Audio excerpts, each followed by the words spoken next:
alamin. Wa bihi nasta'in ala umuri dunya wa din. Wassalatu wassalamu ala asyrafil anbiya'i wal mursalin. Amma ba'du. Qala Allah ta'ala fil kitabil karim wa ba'da a'udzu billahi minasyaitonir rajim. Ya ayyuhalladzina amanu taqullaha haqqa tuqatih wa la tamutunna illa wa antum muslimun. Qala Nabi sallallahu alaihi wasallam, ad-dinu nasiha. Wa kama qala alaihi salatu wassalam. Alhamdulillahirabbil alamin wa hayya nasykurullah ta'ala, kita bersyukur kepada Allah Subhanahu wa taala yang mana Allah Subhanahu wa taala masih memberikan nikmat kita iman, Islam serta nikmat taat, sehingga kita pada malam hari masih berkumpul di majelis yang disukai oleh Allah Subhanahu wa taala dan disayangi baginda Nabi Muhammad SAW, yaitu majelis ilmu. Yang mana majelis ilmu adalah tempatnya para malaikat berkumpul bersaf-saf sampai berpuluh-puluh langit. Kita ternyata di sini tidak sadar kalau ada malaikat. Sedangkan malaikat itu sangat suka tempat yang dimana di dalamnya dibacakan ayat-ayat Al-Quran dan juga pembahasan ilmu, dan dinamakan majelis ilmu. Dulu udah berapa abad yang lalu saya pernah kesini tuh bahas kitab hadis Arba'in, cuman sampai baru hadis kedua, setelah itu nggak lanjut lagi. Nah, pada malam hari ini kita lanjut lagi hadis Arba'in. Kita mulai dari awal aja ya, biar masih pada ingat. Kalau masih ada yang ingat sih.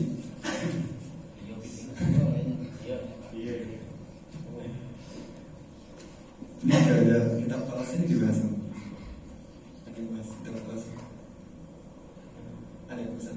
Nah, ini kitab kelas tadi kalau antum tahu di pesantren awal-awal ini belajar ini, kalau misalkan ini tahu ini satu kitab ini nggak usah perlu belajar sejarah buku yang tebal-tebal, itu cukup ini aja, ntar diajarin ke anak-anak itu udah cukup. Kitab kelas menurut yakin bagus ini dibahas. Nah, kita ambil hadis Arba'in al-hadisul awal, hadis yang pertama. An Amirul Mukminin Abi Hafsin Umar bin Khattab radhiyallahu anhu qala sami'tu Rasulullah sallallahu alaihi wasallam yaqul. Ini hadis dari Amirul Mukminin, dari Khalifah Amirul Mukminin Abi Hafsin. Pernah dengar kan? Saya pernah bilang di sini katanya.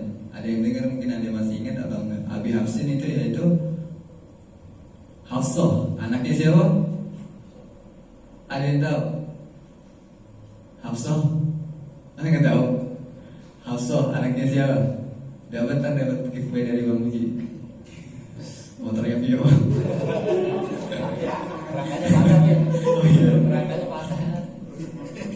Jadi Hafsah ini namanya anaknya Sayyidina Umar bin Khattab. Jadi kalau misalkan ada yang punya anak nanti namanya Udin, jadi dinamain Abu Udin. Ya, kalau misalkan namanya Mamat, Abu Mamat gitu. Jadi dipanggilnya kalau orang Arab itu Abu bin. Jadi misalkan anak punya anak namanya ntar Umar, Abu Umar, bapaknya Umar gitu.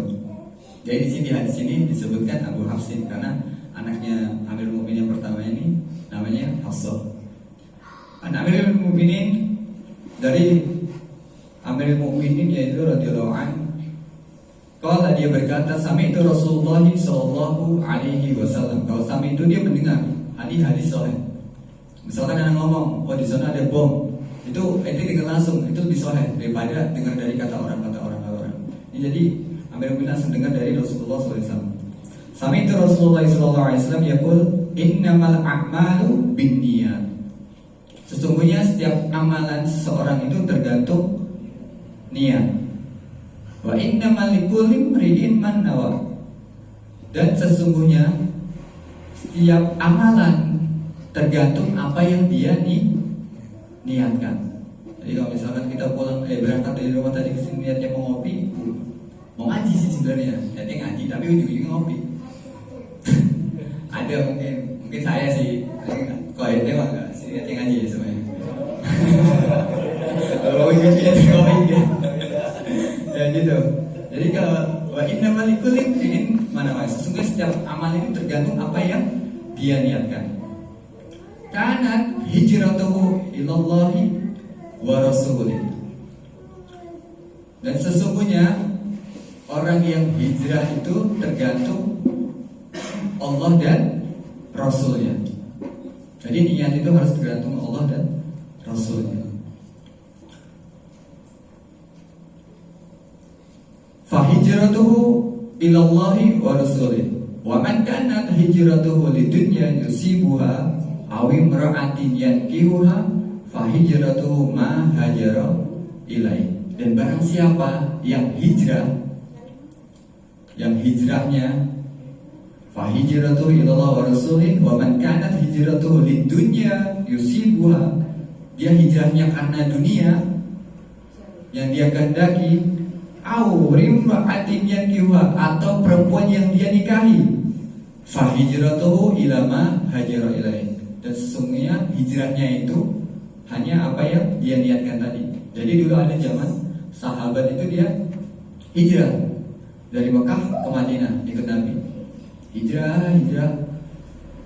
Tapi hijrahnya ini bukan karena Allah dan Rasulnya. Dia hijrahnya ini pengen melihat wanita yang pengen dinikahinya. Maka fahijratuhu ilama hajara. Maka hijrahnya itu hanya didapatkan apa yang dia niatkan. Bukan hijrahnya karena emang pengen hijrah dengan Rasulullah Sallallahu Alaihi Wasallam. Jadi hadis niat ini penting banget buat kita pribadi, buat anak pribadi, buat antum semua di sini. Niat itu paling penting. Kita sholat kalau nggak niat nggak bakal diterima.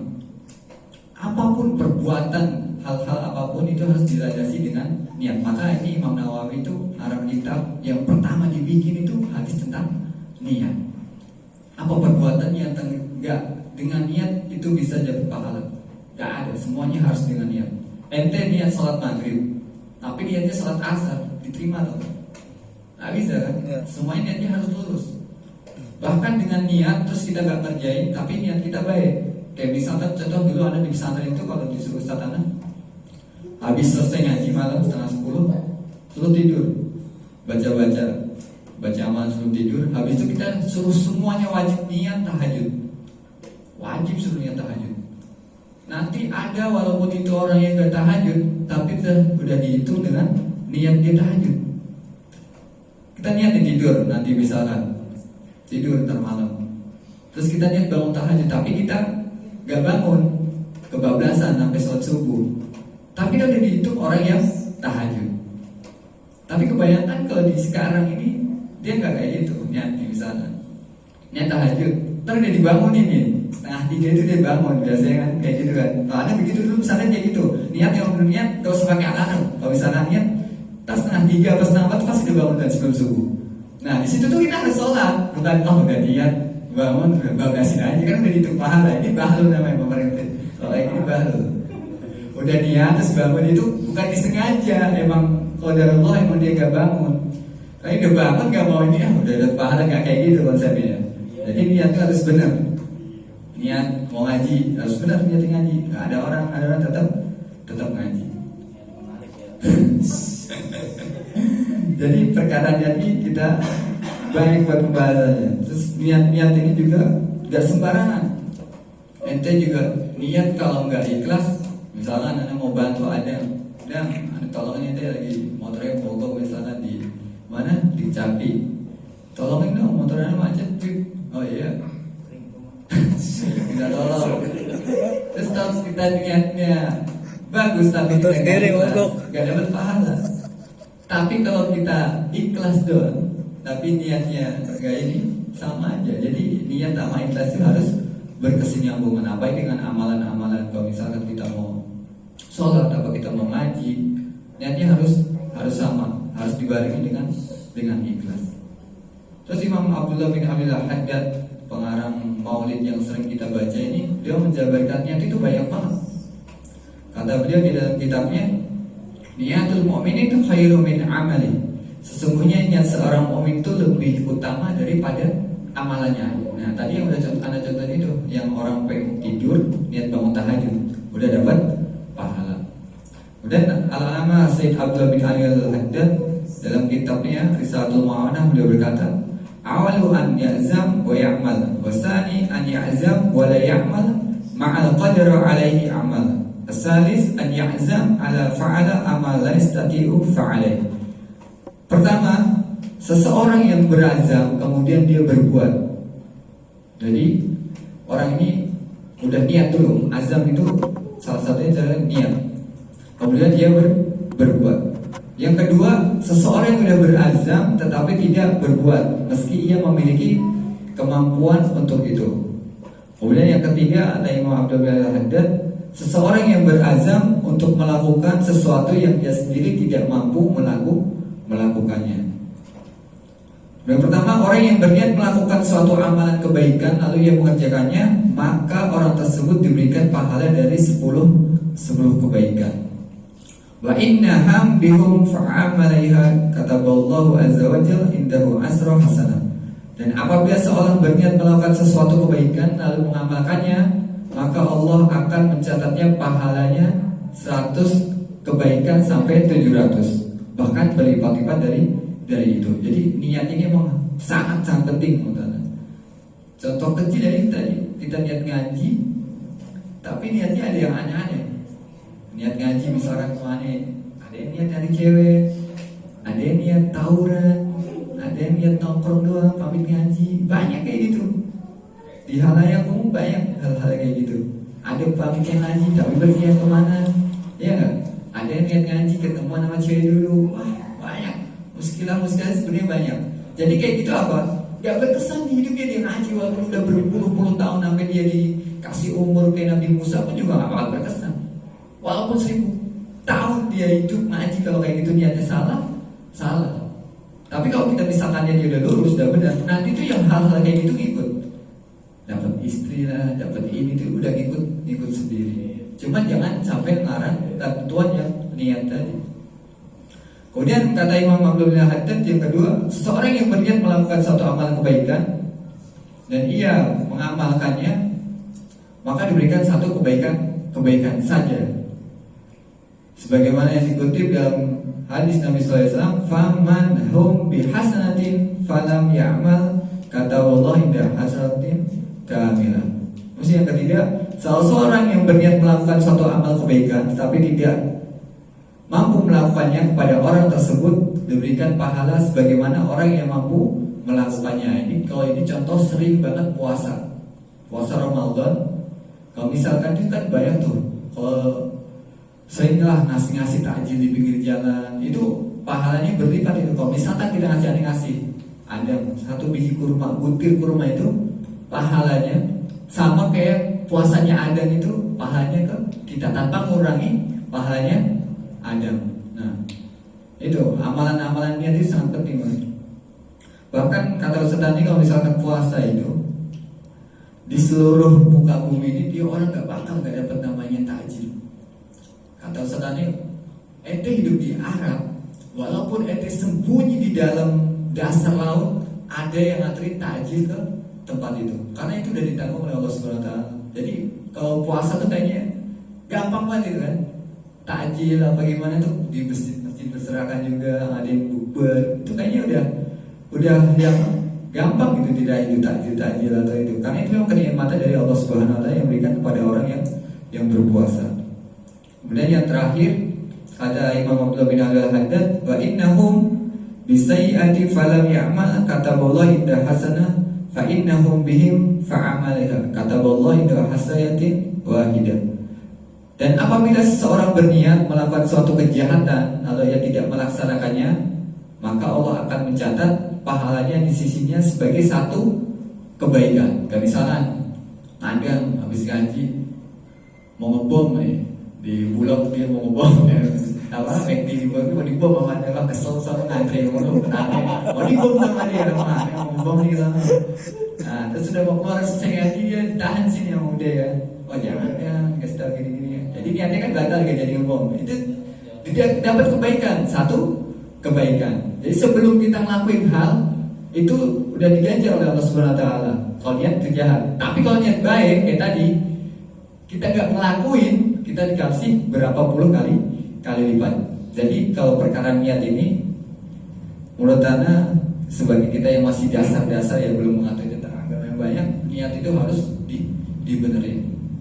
Bahkan ada satu ulama itu perkara niat ini, kalau Imam Syafi'i kan kita sholat maghrib misalkan, sholat fadl maghribi kan pakai niat dulu sebelum sholat. Sebenarnya itu nggak ada. Nabi pun nggak pernah ngasih tahu kalau buat begitu.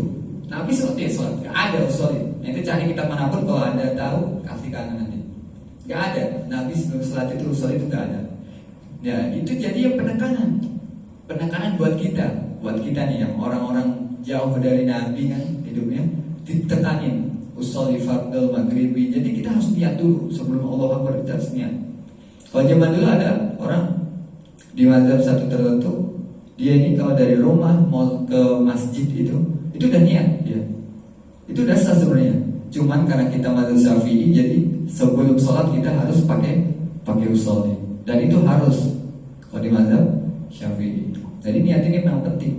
Jangan sembarangan ente mau ngasih sedekah atau ente mau bantu orang, kalau niatnya udah ini gak bakal dibahas. Mendingan kalau misalkan dia mau bantu orang niatnya gak benar atau gak ikhlas, mendingan harus dibantu sekalian daripada kita udah effort ke orang tapi gak ada pahalanya. Benar apa benar? Jadi begitu, hadis tentang niat ini sangat harus diperhatikan. Nanti setelah niat, Imam Nawawi ini lebih baru ngajarin kita tentang apa itu iman, apa itu ihsan, dan apa itu Islam. 3 hal. Jadi pertama emang Imam Nawawi ini harus membahas niat dulu nih. Niatnya kalau udah benar baru tuh Islam, ihsan, insannya dibahas di hadis yang kedua nanti. Hadis Sulsani nanti membahas tentang Islam, dan ini panjang banget hadisnya. Waktu itu pernah bahas ini cuman kayaknya udah lupa. Hadisnya itu nanti pokoknya ada Nabi lagi duduk-duduk kayak gini, nanti ada orang datang. Itu nanti yang datang itu malaikat Jibril ngasih tahu pelajaran tentang apa itu iman, mahwal ihsan, mahwal insan. Jadi kurang lebihnya kayak gitu ya tentang niat. Kita harus walaupun tetap nih sedikit ngaji nggak mau 3 orang 2 orang tetap niatnya ngaji itu. Perkara pahala itu yang tahu Allah Subhanahu wa Ta'ala. Jadi tetap semangat ngaji ya. Niatnya yang benar. Terus mau main sini jangan. Ya. Jadi hadis ini diriwayatkan oleh Rawahul Imam Muhammad Istani Abu Abdullah Muhammad ibnu Ismail ibnu Ibrahim ibnu Mughirah ibnu Barzibah Al-Bukhari wa ibnu Husain Muslim bin Hujjaj bin Muslim Kusyairi Naisaburi fi Sahihil Din hum asal kitabul musannif. Jadi orang dulu itu wajib dia tahu 4 nama ke atasnya. Kayak misalkan anak Fahri bin Abdurrahman bin Salim bin Abdullah bin Ahmad harus tahu 4 minimal 4. Misalkan Adam bin Fulan harus tahu kan? Ini tahu nggak? Bapak ini tahu kan? Kakek ini tahu? Uyut tahu? Namanya? Dan gini-gini aja. Alhamdulillah tahu. Oh tahu. Terus Uyut yang lagi tahu? Tahu. Siapa tahu? Oh nggak tahu loh kayak gitu. Kalau nggak tahu, kalau ada tahu. Tapi Uyut ini siapa? Anak tahu Ahmad. Oh ini Abdullah tahu, ini langsung Salim tahu gitu. Kalau itu masih mikir tadi nggak tahu. Ya, nggak bercanda. Jadi minimal kita kayak gitu ada yang kayak itu. Soalnya kalau misalkan di Saudi itu, ente mau umroh apa aja tuh minimal nanti 4 tahun harus tahu kan. Misalkan bin siapa, harus tahu yo itu yo. 4, ya 4, minimal 4. Kalau banyak sampai 20 ini nggak apa. Tapi 4 harus minimal hafal. Dan kasih tahu ya, ntar ditanya lagi. Rabu kalau misalkan ketemu masih hidup gitu, ntar ditanya lagi deh. Kita belum tahu kan sekarang? Tahu belum?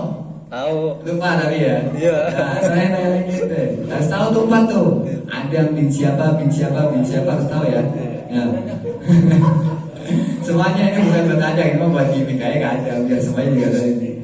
Jadi kita harus hafal nasab keturunan leluhur kita biar kita menghargai. Ya. Mungkin kurang lebihnya kayak gitu. Assalamualaikum warahmatullahi taala wabarakatuh. Ya, mau soal? Ada pertanyaan? Mau soal? Apakah ada pertanyaan? Ada 10 menit lagi ada mau tanya. Kalau niat di helm gimana, Bin? Kesini ngajinya dulu ya dong. Boleh dong. Pahala ya. Lagi beli tato semua. Kalau di mana di situ ada helm mulu tuh. Satu enggak ada. Istiqlal banyak banget helm tuh. Ya, ada nanya. Mau buat soal? Apakah ada pertanyaan?